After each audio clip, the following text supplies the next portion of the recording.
am a last-minute fill-in. Emiliano Russo, who is now a close friend of mine. He's the CFO of Watford. He was supposed to give this little talk about Watford, but he broke his leg playing golf, of all things, last Friday, and could not make the trip down here to present. But I'm going to do it for him, and we're going to start with a little video.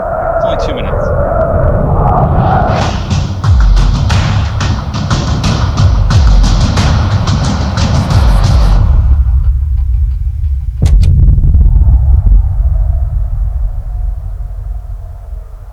If you stand sort of below, just back off the halfway line, and you look at Wembley, as I was fortunate to look at it that day, and see 38,000 people of red and yellow, when you think that you've played a part in helping to create that, there aren't words to describe how you feel. And it's Watford who are going to Wembley.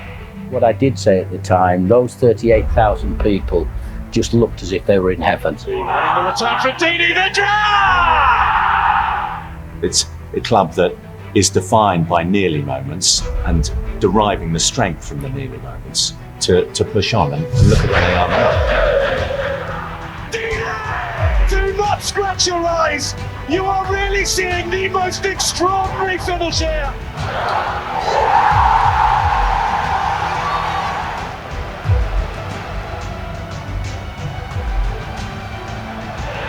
Is embedded in my heart.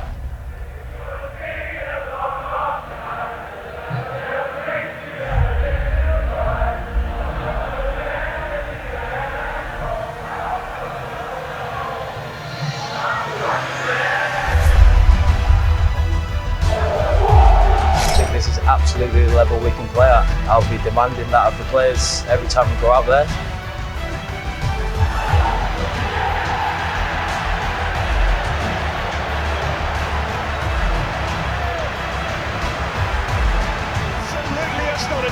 Now here come Watford. Okay, super cool. For this presentation, I'm not going to go over like, hey, Watford this, Watford that. I just want to actually talk about how we're doing this for sports teams specifically. But let me start with myself. Chuck Pettid, one of the founding team members at Republic back in the day when we were 5 people, now we're about 300 people. I wear a lot of different hats there, even on a daily basis. But over the last, say, 6 or 8 months, and specifically starting with Watford, I started to focus on our cultural asset effort, and that was sports, film, and finance, or sports, film, and music. And Watford was the first to do it with us. So my hat's off to them for taking the leap of faith and actually doing this with us. But I want to go into next, kind of like how we're doing it across all of sports.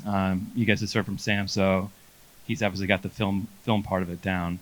I'm curious before I get started, a couple of you, if you can, shout out your favorite sports team. Doesn't matter what sport it is. I'll use it in the presentation too. Mets. Okay, good one. Had a rough night the other night. Anyone else? Any football, soccer fans? No, nothing. Lune? Flamengo, or is that? Okay. I don't know who that is, but okay, good. So 2 of those I've actually spoken to. And 2 of those clubs, I would consider them in my pipeline. And North American sports is a little trickier, but we'll get to that in a second. So how are we doing this at Republic, specifically for household name sports brands? Well, the core of it is, it's a security. You can be an owner of the same shares that the family office or the multi-billionaire, whatever, industry titan owns. You own the exact same shares. They're not creating a separate subclass of shares. They're not giving you some sort of chipped off piece that doesn't mean anything to them. The real difference is, and you can see it in the small print on the bottom, but it's actually very important for a few reasons I'll go over. When you have what would be 5, 6, 7,000 people investing in Watford, but if you have a club like the Mets, it would be multiple millions of people. It has to be one line item on their cap table. Otherwise, they have a lot of security, financial, legal, other corporate governance issues. So we've created a way to keep it under one line item on the cap table. Those investors also don't have information or voting rights. I know that really ticks off a lot of, especially like trusts and fan support clubs, but The reality is you can't have these multiple thousands, and in some cases hundreds of thousands of people involved with corporate governance activity. It's just not feasible. There are other ways to engage them. We, of course, have recognized that, and I'll bring that into it in a second. But it's important from the onset just to understand that the core concept is security, same as the actual owner. And then as you as an individual investor in that, you do have limited rights, but you're going to get something pretty sweet still. Yes, fans, clubs raise capital. They can use that for player acquisitions, for building a new stadium, for adding on to the stadium, which we've actually done before at Republic. We helped AFC Wimbledon in England, actually just outside of London, add something like 6,000 seats to their stadium. 5,000 people did that investment opportunity. All 5,000 of those people have their names on a wall in AFC Wimbledon. That was prior to the blockchain revolution, so we'll add on to that in a sec. So, of course, the objective is to, raise that capital for the club, get fans as owners. We also need to provide liquidity, and that comes in our secondary market. The most important part of what we're doing, equity everyone gets. You own something, it's actually securitized, it has, it's a security. I don't want to use securitized for a lot of reasons, but it's the utility. So we take our security token and we'll actually codify into it these utilities, these features, perks, these privileges that you as an individual owner can receive. And teams have their choice. So they can do things that are based off easy, like it would be a discount on merchandise. It could be access to tickets first if they make the playoffs. Those are easy. Tiered would be if you own a certain amount for a certain period of time, then you get a different type of benefit. There's a lot of different ways that clubs can use that. Secondary trading driven, of course. So we do the primary raise, and then these things actually have meaning for people who maybe miss the primary raise and they need to be involved in it. How are they going to get that? They can come to Republic's secondary market. It's known as a digital ATS. It's a license that we have through the SEC in the United States, but an ATS to you guys would be NASDAQ or the New York Stock Exchange. A digital ATS can only accept security tokens. It's a fairly new thing. There aren't that many security tokens in the world. We're trying our best to get there to be hundreds, if not thousands of those over time, and they have to live on a platform somewhere, or they're going to live on a digital ATS. So you want to have people that go there and buy those securities. It could be, if you want to be a season ticket holder, you need to be an equity owner. So if you miss the primary, you got to go into the secondary and buy those to be a season ticket holder. Clubs want to do that. That's going to happen. If you want to be a sponsor of the club, you have to be an equity owner so you're aligned with the club. Where are you going to buy it? You're going to buy it in the secondary market because that's the only place for you to get it. The last is also super important for clubs. Doesn't matter if they're North American, European, Asian, wherever they're from, South American, etc. You want to do things that are revenue driven for the club. A lot of these clubs have different marketing programs and marketing budgets and whatnot, but if you can actually codify that into the security, like, hey, we own a hotel or a restaurant, or our sponsor wants to have XYZ done with the fans that are owners, you can access that and you can create that activity through the utility in the security. So of course they love that because they can create more revenue.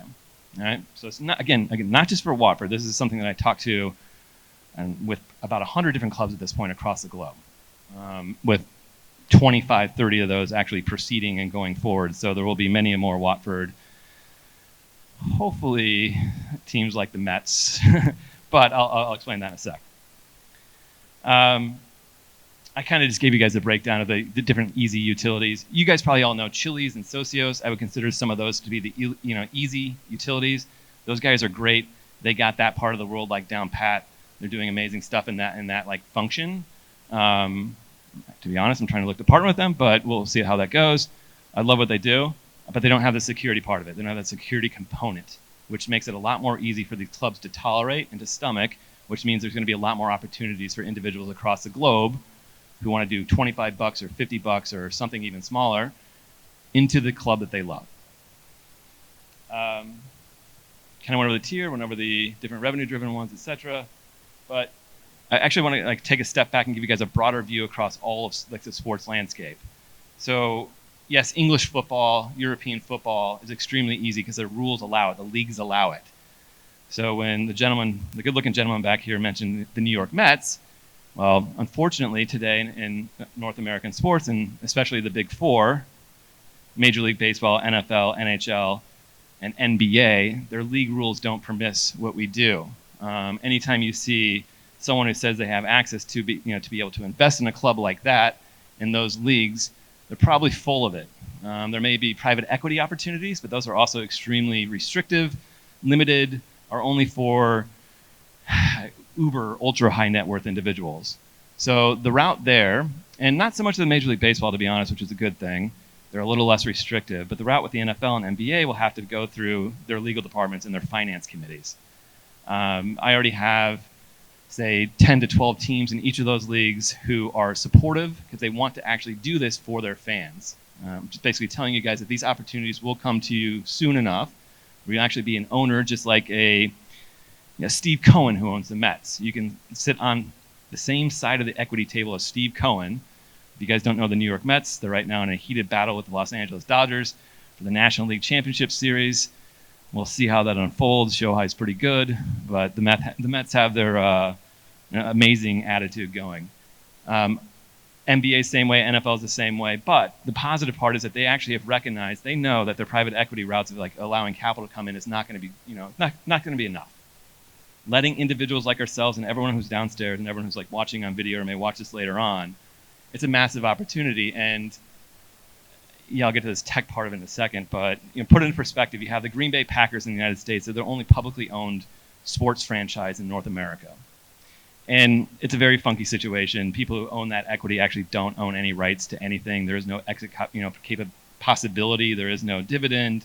Literally, the only thing you get after you put your money into it is a discount at the store, which is pretty criminal if you ask me. But they have over 570,000 people who have put money into that club. They've used that to build a new stadium. They've used that to pay their executive committee. They've used that to even trade for new players. 570 people were putting in anywhere from $30 at the earlier raises to, I think it was $380 for the most recent raise 2 years ago. I forget how many hundreds of millions of dollars have been raised through that, but it's pretty wild. And they've used that money basically to keep that club afloat in a odd public way. But Republic would not do it that way.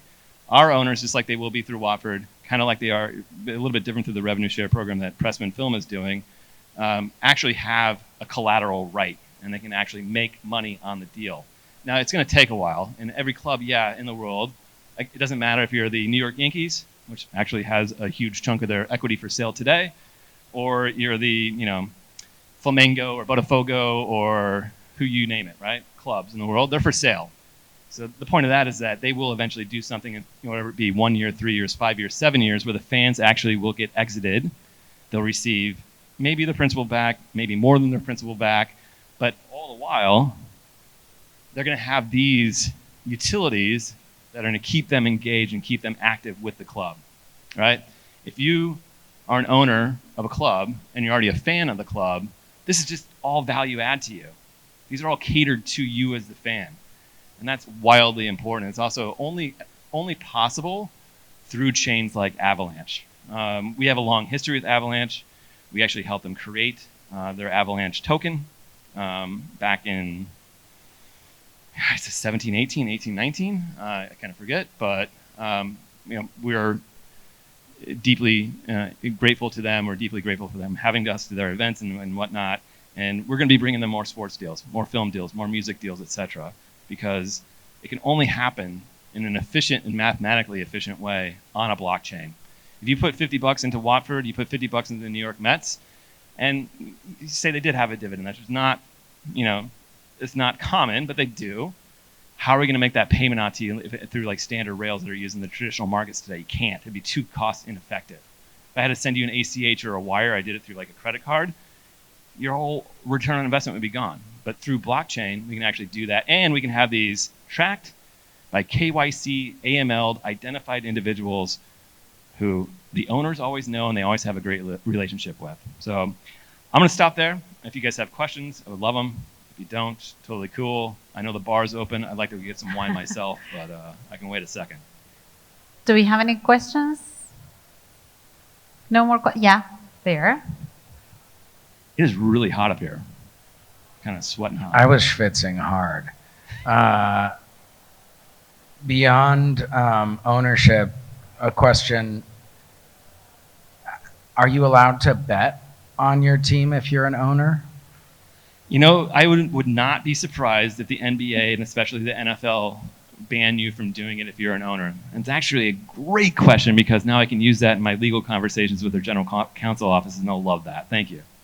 Thank you. Anything else? Really good question. Thanks, guys. Thank you.